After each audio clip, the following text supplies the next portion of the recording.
Todos conocemos a los romanos y a los griegos. Estos dos grandes imperios nos han dado mucho de lo que hoy consideramos nuestra cultura. La matemática moderna, la ciencia, la educación y la ley fueron influenciadas por estas civilizaciones. Pero ¿qué pasó con los asirios? También fue un gran imperio de la antigüedad. ¿Sabía que los asirios pueden ser identificados hoy como una de las grandes y poderosas naciones en Europa? ¿Quiénes pueden ser? ¿Y cómo podemos saber cómo emigraron de su antigua morada en la región del Mar Negro para ingresar en Europa? La historia es fascinante y es posible que usted mismo sea descendiente de este antiguo pueblo asirio. De hecho, si usted tiene un apellido alemán o es de progenitura germano-austríaca, es muy posible que su ascendencia ancestral provenga de la antigua tribu asiria. ¿Le gustaría saber dónde encontrar a los asirios hoy? Quédese aquí.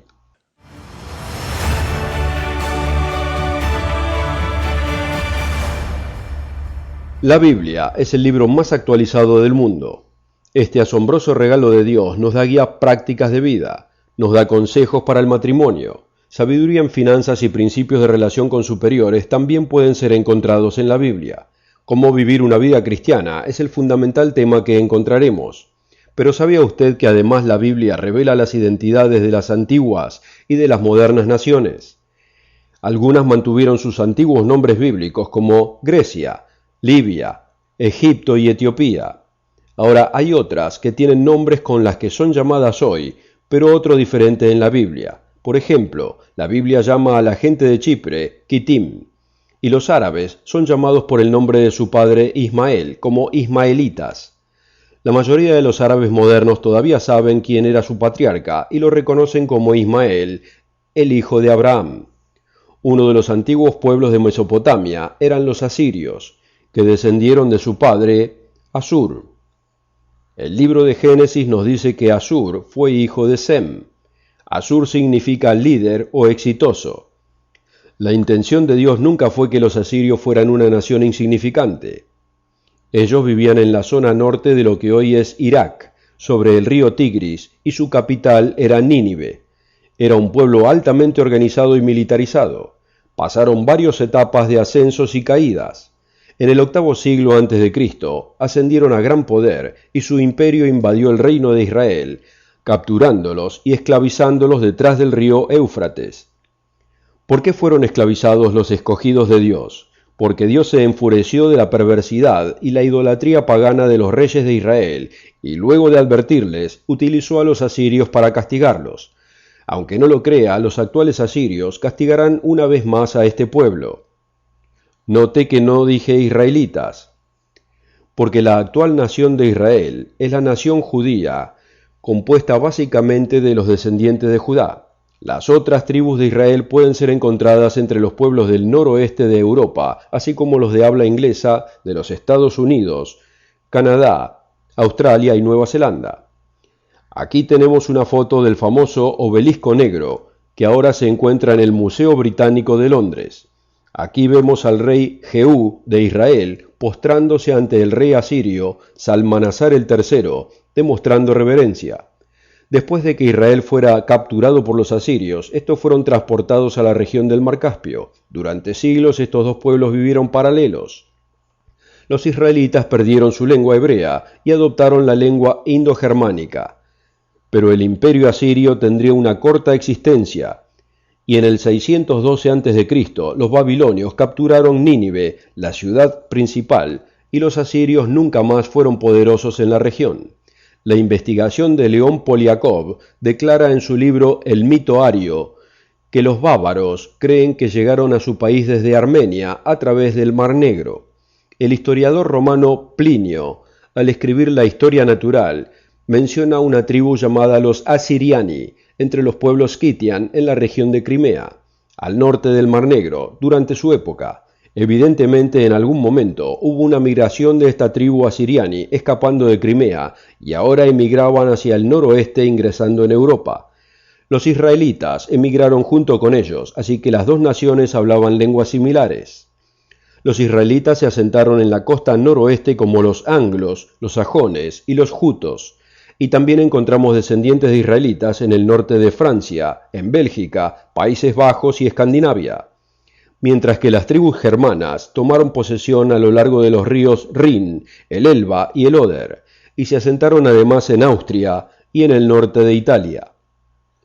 Hablando de los asirios, el diccionario clásico Smith dice lo siguiente: no cabe duda que migraron hacia Europa desde el Cáucaso y desde los países de alrededor del Mar Negro y del Mar Caspio.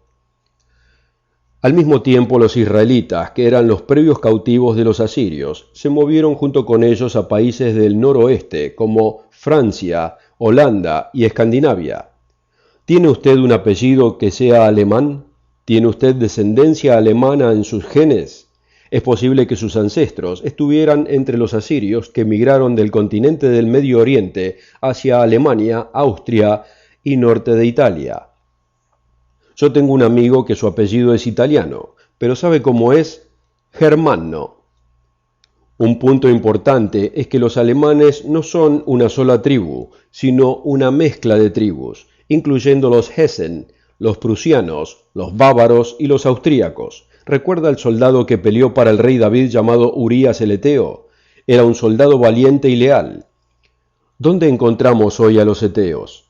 La edición 11 de la Enciclopedia Británica menciona a los Hatti o Hets, quienes ahora habitan en la región de Hesa, al suroeste de Alemania. Estos guerreros eran conocidos en la antigüedad como los eteos, cuando vivían en Asia Menor, y se integraron junto con sus primos, los asirios, cuando se desplazaron a Europa. El nombre Hes es ahora Hesa. El nombre Hatti, que era el nombre de los antiguos eteos, en hebreo significa, preste atención, terrorizar o quebrantar en guerra. Hasta ahora hemos aprendido que el antiguo imperio de Asiria fue vencido por los babilonios, y luego de ser derrotados comenzaron a emigrar hacia Europa. La ciudad más antigua en Alemania es Trèveris, y se cree que fue fundada por Trebeta, hijo del rey Ninus de Asiria. Muchos libros modernos mencionan una inscripción en una casa en Trèveris que dice: esta colonia asiria fue fundada 1300 años antes que Roma. Muchas de las posteriores migraciones a Alemania tomaron lugar al mismo tiempo que el Imperio Romano se expandía en Europa, y sufrieron enfrentamientos con este pueblo al que ellos llamaban germanos o guerreros. Uno de los más exitosos generales romanos que los combatió se llamaba Germánico. ¿Fue él quien le dio el nombre a ellos, o ellos a él? Ha llegado el momento para poner la historia y la Biblia en perspectiva. Hemos visto que existe un vínculo histórico entre los asirios y los actuales alemanes. Pero ¿qué es lo que dice su Biblia acerca de los asirios? En Isaías 10 tenemos una profecía detallada de nuestros días futuros, cuando Dios usará a los actuales asirios para castigar a un pueblo rebelde. Vayamos ahí en la Biblia, al capítulo 10 de Isaías, comenzando en el versículo 5. Oh Asiria, vara y bordón de mi furor, en su mano he puesto mi ira. Le mandaré contra una nación impía, y contra el pueblo de mi ira le enviaré, para que quite despojos y arrebate presa, y lo ponga para ser hollado, como lodo de las calles. ¿Quién es esta nación rebelde? Cuando todo el libro de Isaías es tomado en contexto, podemos ver que se refiere a la nación de Israel. Los oyentes regulares del Mundo de Mañana recordarán que la Biblia identifica a las naciones del noroeste de Europa y las de habla inglesa de América y Bretaña como los descendientes de la antigua Israel. Cuando ponemos estas dos importantes identidades de Alemania y las naciones de habla inglesa en perspectiva, podemos ver que las dos guerras mundiales entre Alemania y las fuerzas aliadas fueron solo ensayos de lo que se viene en el futuro. Estamos siendo actuales testigos del inexorable crecimiento de la nación alemana al estatus de potencia mundial. La diferencia es que esta vez han logrado alcanzarlo por medios pacíficos. La mayoría de los alemanes no tienen idea de lo que está aconteciendo. La gente alemana prefiere la paz. Ellos no desean la guerra.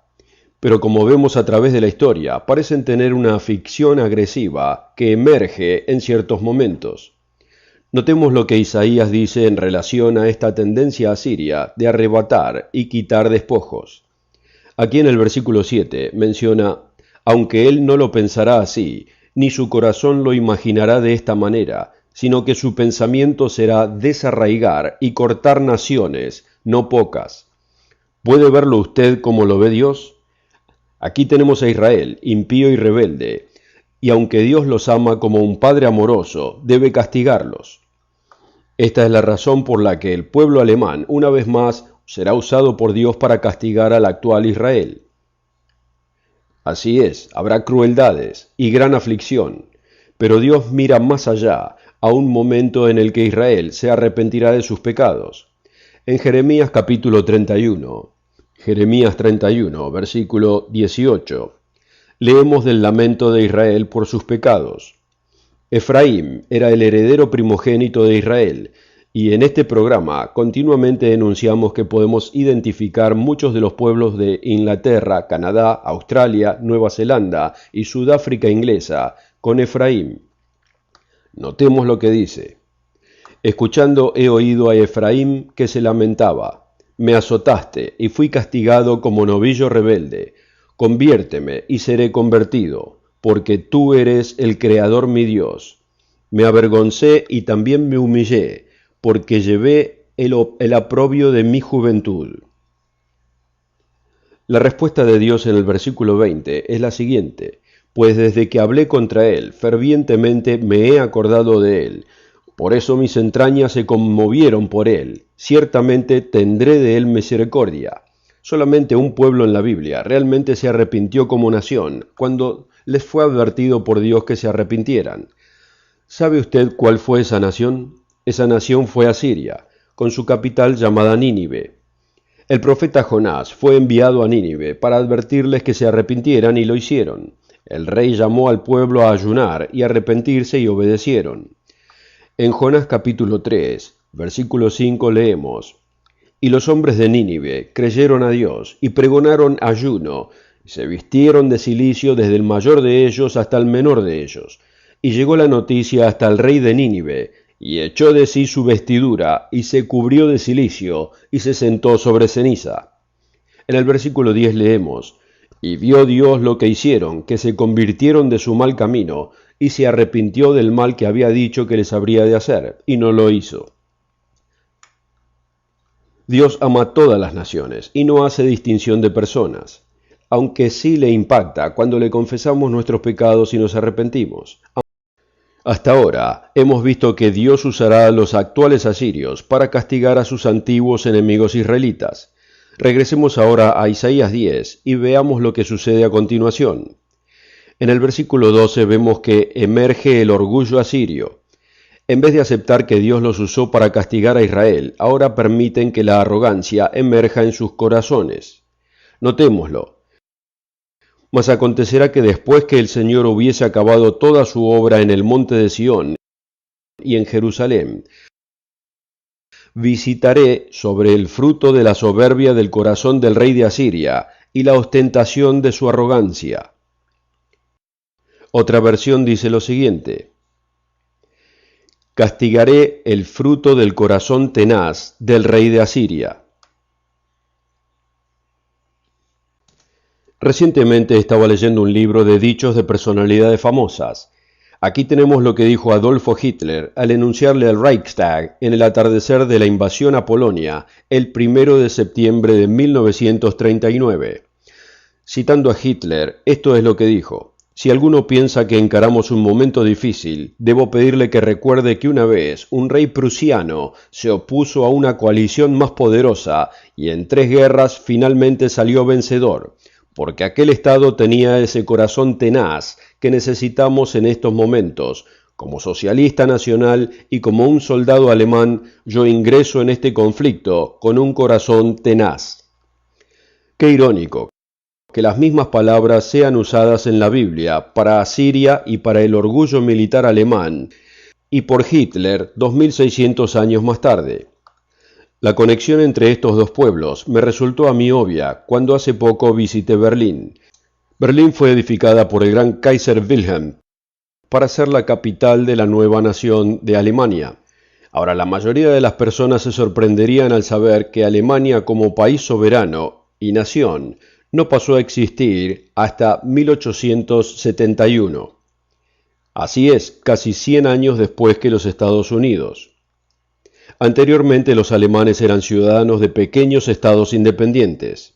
El general prusiano Bismarck una vez les dijo al pueblo que sus problemas solo podían ser remediados por medio de sangre e hierro. Él venció a los franceses, los daneses y los austríacos y declaró un segundo Reich alemán en 1871. Berlín fue edificada mayormente como rival de París y de Londres, pero nunca adquirió el mismo estatus que éstas. De hecho, en 1910, Karl Scheffer escribió: Berlín es una ciudad condenada por siempre para pasar a ser, pero nunca llegar a ser. Hoy no hay diferencia. Berlín tiene grúas y plumas en toda la ciudad, pero no parece haber un plan. El gobierno alemán inyectó millones de euros en nuevas edificaciones, pero no tiene el sentir de una gran ciudad. Uno puede decir que su destino es que los alemanes ni siquiera saben lo que en realidad vaya a ser. Es como si esperaran una persona carismática que apareciera para darles propósito y dirección.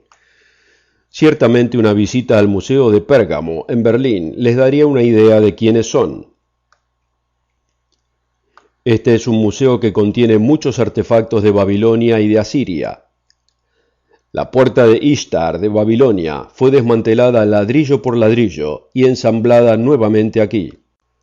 Los relieves asirios revelan reyes guerreros matando leones y tomando cautivos a sus enemigos. Mire este disco solar asirio y cómo fue usado por los nazis y el uso de la esvástica como un símbolo de entonces y nuevamente en la Segunda Guerra Mundial. Hemos notado que Alemania es propensa a nuevos cambios de dirección y dadas las circunstancias rápidamente se adapta a los desafíos. Parece como si Alemania pudiese transformarse como uno de esos avisos donde una imagen se transforma en otra, superponiendo exposiciones. Alemania ha sido descrita como un país de prometedores comienzos, dramáticos cambios y abruptos colapsos. ¿Por qué es de este modo? Pareciera que Alemania reacciona a las crisis reales, imaginadas o a veces ingeniadas. Alemania hoy está jugando un papel de doble faz internacional. Por un lado, proclama solidaridad con los Estados Unidos, pero además trata de conducir su propia política exterior con el Medio Oriente. No todos los alemanes son tan ingenuos como para pensar que funciona. En el artículo de marzo 29 del 2007, el Spiegel, el principal de la agencia de Berlín, Klaus Christian Malmsten, escribió: durante años, los ministros del exterior alemanes les vendieron el cuento al pueblo de lo que llamaban diálogo crítico entre Irán y Europa. Esto dice algo así: si somos buenos con los ayatolás y nos abrazamos con ellos, van a parar de fabricar la bomba atómica. Bueno, este plan falló en algún momento. Es interesante que los alemanes siempre quisieron tener su propia política exterior con el Medio Oriente, porque la profecía nos dice que ellos jugarán un vital rol en los próximos años. En Salmos 83, versículos 1 al 5 leemos: Oh Dios, no tengas silencio, no calles, oh Dios, ni te estés quieto, porque he aquí que braman tus enemigos, y tus aborrecedores han alzado cabeza. Sobre tu pueblo han consultado astuta y secretamente, y han entrado en consejo contra tus protegidos. Han dicho: venid, y cortémoslos de ser pueblo, y no haya más memoria del nombre de Israel. Y luego dice: por esto han conspirado de corazón a una, contra ti han hecho alianza. ¿Ha escuchado algún líder del Medio Oriente usar frases como empujaremos a Israel al océano o destruiremos a Israel, y mientras se proponen fabricar una bomba atómica para llevarlo a cabo? El versículo 6 menciona las tiendas de los idumeos y los ismaelitas. Los árabes saben que son Ismael, y Saddam Bin Laden era una pudiente familia. ¿Quiénes eran los de Edom? En tiempos romanos eran conocidos como idumeos, y la familia de Herodes era de esa tribu. Una de sus principales ciudades era Bosra, y hoy encontramos una ciudad llamada Basra en el sur de Irak. Aparentemente los idumeos le dieron el nombre de la ciudad a esa región. El próximo en el versículo 6 es Moab y los agarenos. Estos son gente del sur del Jordán y probablemente la gente de hoy. Otros 3 enemigos de Israel son mencionados incluyendo a Amalek. Amán era una malecita en los tiempos de la reina Esther y quería matar todo judío en el reino persa, pero fracasó. Los próximos 2 enemigos son los filisteos y Tiro. Es muy evidente quiénes son estos porque todavía viven donde estaban hace siglos. Pero luego continúa el más inusual aliado de estas tribus de Medio Oriente. Notemos lo que dice aquí en el versículo 8. También Asiria se ha juntado con ellos. Aquí tenemos al antiguo enemigo de Israel, juntándose a una existente alianza que quieren arrasar a Israel al océano. ¿Veremos un ejército europeo dirigido por Alemania ingresar a Medio Oriente y tomar a Jerusalén como fuerza para guardar la paz? Espérese ver este tipo de escenario tomar lugar. En este momento Alemania está en cierto balance. Pueden adoptar no involucrarse en política mundial, como lo venían haciendo, o pueden comenzar a flexionar su músculo económico y militar. ¿Qué podría cambiar el balance? Bueno, puede ser una crisis. O pueden ser una serie de crisis. Puede comenzar con una dramática pérdida de poder americano e influencia, un colapso del dólar de las proporciones de 1929, o una influencia pandémica, o una parálisis del gobierno. Todo puede conspirar en un global cambio de poder. Sea como fuera, sabemos que Alemania jugará un vital rol en el futuro. Pero ¿qué pasará en el futuro de Alemania a largo plazo? Aquí tenemos buenas noticias para esta grande y talentosa nación. La profecía revela que cuando Jesucristo retorne para establecer el gobierno de Dios en la tierra, usará 3 naciones. Vayamos a Isaías capítulo 19, versículos 24 y 25. En aquel tiempo Israel será uno de los 3, con Egipto y con Asiria. Será bendición en medio de la tierra, porque Jehová de los ejércitos los bendecirá, diciendo: Bendito el pueblo mío Egipto, y el asirio obra de mis manos, e Israel mi heredad. Qué gran final para el pueblo de Alemania. Qué buen crédito para su gran actitud de arrepentimiento. Dios no odia a las naciones. Dios no odia a Alemania como algunos asumen. Él los ama. Y así como Israel tendrá que ser castigada, así también Alemania lo será. Como dijo Shakespeare, al buen fin no hay mal principio. Requiera su copia gratis de Un Cuarto Reich. ¿Cuál es el futuro de Alemania? Llame al número en pantalla o visítenos en mundomañana.org.